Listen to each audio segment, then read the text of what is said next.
Hello, hello. Aujourd'hui, nous allons nous intéresser aux interfaces entre les différents appareils.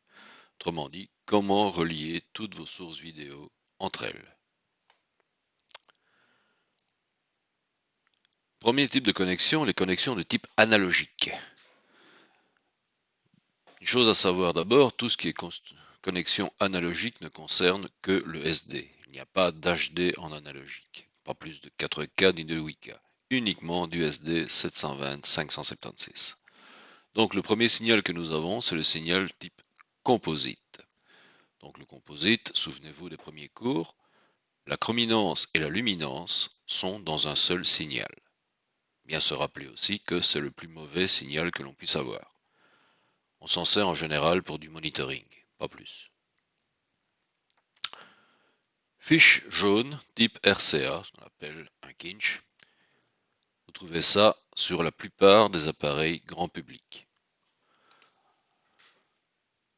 Si vous avez la même chose en professionnel, ça peut arriver que vous tombiez sur des CCU caméras qui ont une sortie analogique composite. Ce sera plutôt un BNC, Bayonet Nail Concealment, qui est le connecteur le plus utilisé en professionnel.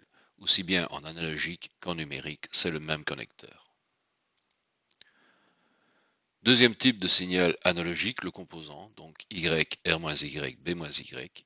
Ici, les couleurs ne sont pas mélangées à la luminance, ce qui fait que vous avez un signal de meilleure qualité. Pareil, soit 3 kinch, soit 3 BNC. Donc, vous avez du composant sur la plupart des lecteurs DVD de salon. La plupart du temps, vous avez surtout du HDMI, ce qui fait que, en fait, les composants ne servent que si vous aviez un téléviseur ancienne génération. Donc, vous avez ici 3 connecteurs.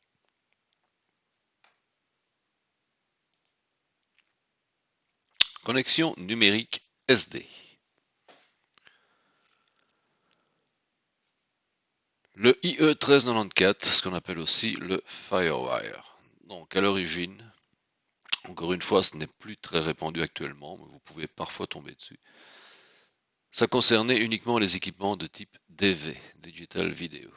Donc vous pouviez relier des caméras DV sur des ordinateurs. La caméra est alors commandée par le logiciel sur l'ordinateur par l'intermédiaire du connecteur Firewire. Deux types, le 1394 à 400 mégas, 4 mètres et demi maximum, le 1394B 800 mégas sur 100 mètres. Donc Firewire chez Apple, iLink chez Sony. Deux types de connecteurs, le petit sans alimentation, le plus grand avec alimentation. Donc celui-ci peut alimenter votre caméra, celui-ci ne peut pas. SDI, Serial Digital Interface, c'est le type de liaison le plus répandu actuellement en numérique. Protocole de transport de diffusion de différents formats de vidéos numériques. Quand on dit différents formats, en fait, il peut transporter n'importe quel type de vidéo numérique. En 8 bits, en 10 bits, actuellement on peut monter à 12 bits ou à 14 bits. Donc, c'est une interface série, c'est-à-dire que tous les mots de 8 ou 10 bits ou autres sont transmis les uns après les autres dans un seul câble de type RG59 avec connecteur BNC. Donc le RG59, c'est le câble vidéo standard, c'est le même depuis la vidéo analogique. Connecteur BNC, c'est celui qu'on a vu juste avant. Trois versions, SDI pour le 422 non compressé, SDTI pour les signaux compressés, HD SDI pour la définition. On ne rencontre en fait le SDI que dans le domaine professionnel. Débit moyen 270 mégabits seconde. Donc si vous vous souvenez des échantillonnages dans le passage analogique vers numérique, 13,5 pour Y, 6,75 pour R-Y et B-Y, ce qui vous fait 27. En 10 bits, vous avez donc 270 mégabits seconde. Et donc le câble RG59 plus un BNC. Sur une caméra, vous avez ici le HD SDI out. Marquerez que vous avez aussi un Genlock dont je ne parle pas beaucoup dans mes cours parce qu'on n'utilise plus beaucoup. C'est une entrée qui permet de synchroniser votre caméra sur le reste de l'installation.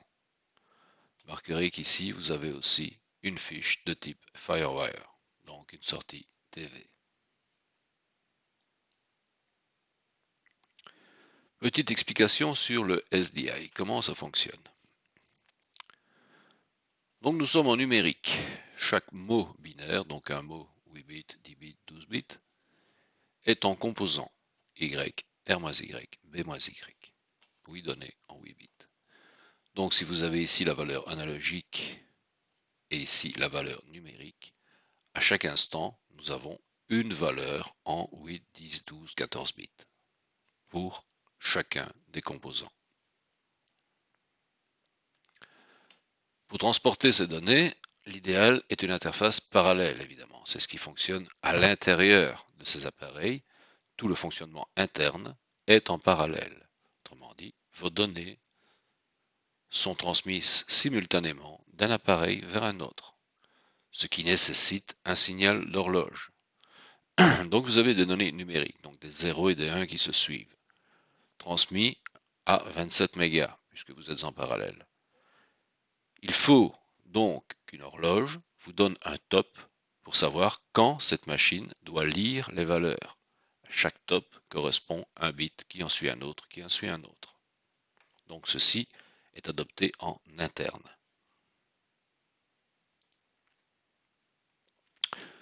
Par contre, si vous devez relier une machine à une autre, donc simplement par exemple une caméra à une table de mixage, si vous devez relier en parallèle, vous devez utiliser ce genre de câble. C'est-à-dire que chaque bit va fonctionner sur un câble séparé, ce qui fait en fait des installations extrêmement lourdes. Donc on va privilégier une interface de type série. Appareil 1, un sérialiseur vers un désérialiseur, appareil 2. Et là, vous avez besoin uniquement d'un câble de type RG59 plus de BNC. Donc, dans une interface série comme le SDI, Serial Digital Interface, tous les bits sont transmis les uns après les autres sur un câble unique. Donc, on n'a plus de problème d'encombrement, mais l'interface devient plus complexe. D'abord, la vitesse de transfert. On n'est plus à 27 mégas, mais à 270 mégas sur 10 bits.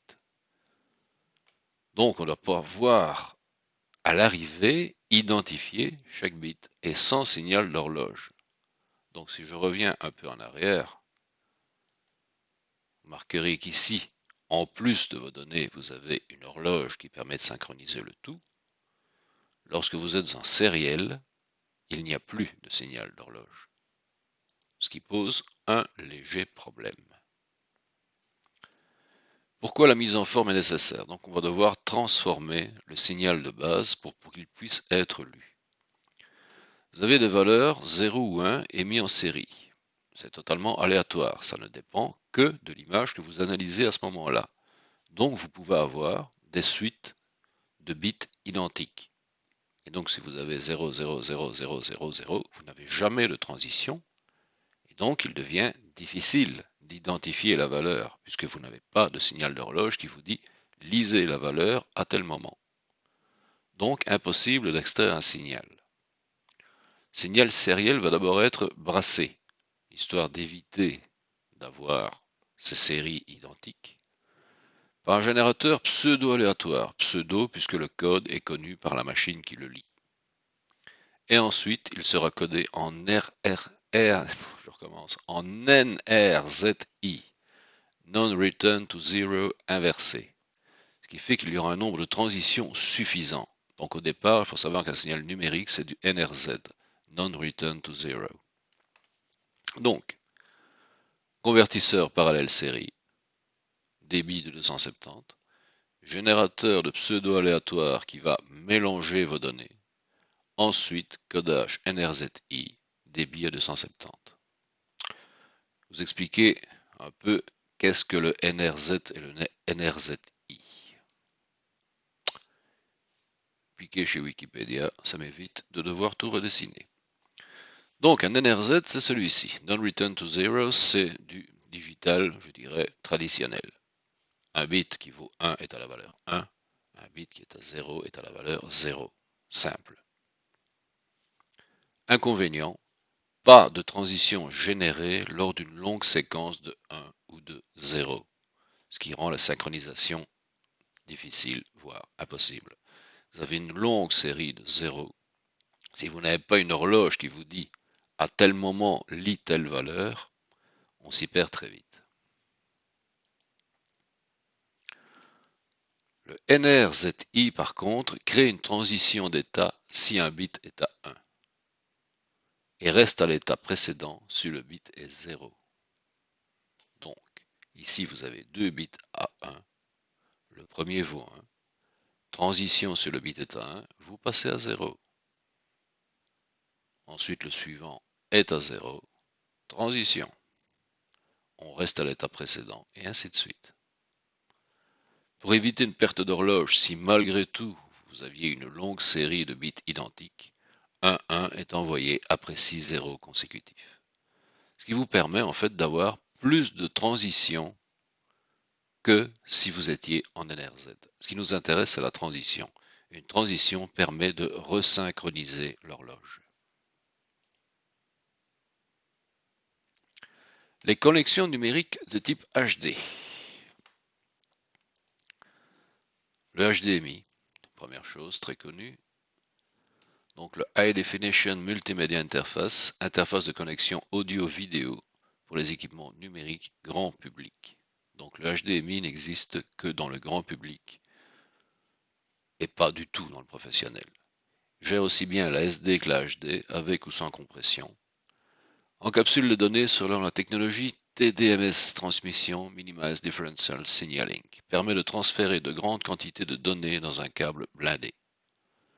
3 cadeaux TDMS, chacun d'une capacité de 3,5 gigabits. Le HDMI inclut le HDCP, qui empêche le piratage. En fait, c'est pas pour rien que dans le professionnel, vous avez du SDI, et dans le grand public, vous avez du HDMI. Le HDMI est un câble protégé. Vous ne pouvez pas copier quelque chose qui sort d'un câble HDMI. Faire gaffe, longueur maximale d'un HDMI, c'est 15 mètres. Donc le câble que tout le monde connaît. Le HDSDI. Standard pour transmettre du HD non compressé. Donc là, c'est vraiment dans le domaine professionnel. dB maximal, 1 giga et demi. Donc 74 mégas, qui est la fréquence d'échantillonnage en HD. 31 pour R-Y et B-Y sur 8 ou 10 bits. Sur une caméra des cinémas, vous pouvez avoir deux sorties HD SDI fonctionnant en parallèle pour transporter du 22-22-22 sur 10 bits en BNC. Toujours pareil, votre sortie HD SDI. Le 3G SDI, même fonction que le Dual Link, mais sur un seul câble. Donc là, sur un seul câble, vous avez un débit aux environs de 3 gigas. Le 6G SDI, même chose, mais une bande passante de 6 Go pour le 4K. Et donc pour ma part, c'est là que je m'arrête, mais j'ai vu récemment que Blackmagic a sorti une caméra 8K qui vous sort du 12G SDI. Donc ça évolue très vite. Les USB. C'est un cas à part parce qu'il n'est pas dédié au transfert des signaux vidéo. On ne câble pas une caméra vers une table de mixage en USB, mais plutôt utilisé pour l'importation de fichiers ou pour l'alimentation du matériel. Norme relative à un bus informatique en transmission série qui sert à connecter des périphériques informatiques à un ordinateur. 3 types actuellement. Dernier validé en 2013. L'USB 2 60 mégas, alimentation continue 5 volts. L'USB 3 625 mégas, continue 5 volts aussi. L'USB 3.1 1,25 giga 5 volts. Ce qui est amusant quand même, c'est que ça a été mis en route en 2013, nous sommes en 2020, et personnellement, je n'ai jamais vu un USB 3.1 sur aucun appareil. Type de connecteur, bon alors vous connaissez tous les connecteurs USB, donc vous les avez tous nommés ici, micro B mâle, B mâle, mini B mâle, femelle, A femelle, B femelle, avec à chaque fois le type de connexion. Ici aussi vous avez donc les connecteurs, la masse, les données, l'alimentation. Donc vous avez une paire données, une paire alimentation. Où qu'il soit, c'est toujours la même chose. USB 3, vous avez un format intermédiaire qui est apparu quand l'USB 3 est arrivé, c'est-à-dire un connecteur qui reprend d'un côté un USB 2 et de l'autre côté un USB 3. Et le tout nouveau, l'USB-C, destiné à remplacer tous les connecteurs précédents. Particularité, il est réversible. Donc si vous avez un téléphone relativement récent, en général, c'est ce qu'on a dessus. Compatible avec USB 3.1. Il n'a juste pas le débit qui va avec. Ce genre de connecteur permet aussi de transmettre des signaux audio et vidéo, même si ça n'est pas extrêmement répandu. Merci, à la prochaine.